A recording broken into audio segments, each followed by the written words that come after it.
ارمانوں کا قبرستان، خوابوں کا جہاں ویران، امیدیں دم توڑ گئیں۔ کراچی کے گل پلازے کی آگ نے مزید 20 سے 25 گھروں کی کفیل چھین لیے۔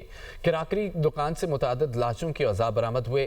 سانحے میں جاں بحق افراد کی تعداد 50 سے زائد ہو گئی۔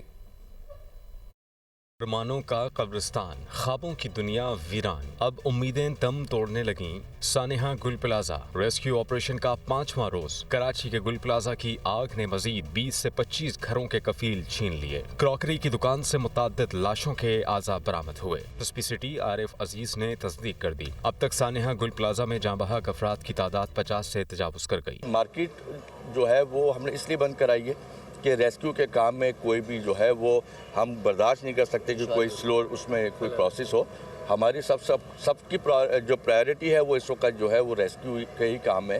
ڈی آئی جی ساؤتھ کا کہنا ہے کہ گل پلازہ عمارت کا ملبہ اٹھانے اور لاپتہ افراد کی تلاش کے حوالے سے ریسکیو کا آپریشن جاری ہے۔ ڈی سی ساؤتھ نے بتایا کہ آپریشن کے دوران لاشیں ملی ہیں جو مکمل طور پر جلی ہوئی ہیں۔ ایک بھی بندہ مسنگ ہوگا تو ہم آپریشن نہیں روکیں گے، لیکن ہم ان حصوں پہ پہنچنے کی کوشش جب کل 2 دن سے کر رہے تھے، اب ہم پہنچ چکے ہیں ان حصوں تک جہاں سے ہمیں مزید امکان ہے کہ کچھ اور بھی ہمیں ہیومن ریمینس یا ڈیڈ باڈیز مل جائیں۔ لاپتہ افراد کی فہرست میں 86 افراد کا اندراج کیا جا چکا ہے۔ پولیس سرجن کا کہنا ہے کتنی لاشیں ملی ہیں یہ کہنا قبل از وقت ہوگا کیونکہ اعضاء کی شکل میں ہیں۔ لاشوں کی شناخت کے لیے ڈی این اے سیمپل لینے کا سلسلہ جاری ہے۔ 51 لواحقین کے نمونے بھی لیے جا چکے ہیں۔ فائر آفیسر ظفر خان کہتے ہیں کہ کوشش ہے کہ ملبے تلے دبے لوگوں کو نکالا جا سکے۔ جہاں تک فائر فائٹرز جا سکتے ہیں انہیں وہاں بھیجا جا رہا ہے۔ عمارت کی چھت پر جانے والے راستے پر تالا لگا تھا۔ جو ایریا آپ کا بیسمنٹ کا دب گیا ہے بلڈنگ گرنے کی وجہ سے، بیک سائڈ کا خاص کر، وہ ابھی سرچ نہیں ہوا ہے، ظاہر ہے تو وہ دبا ہوا ہے پورا فلور۔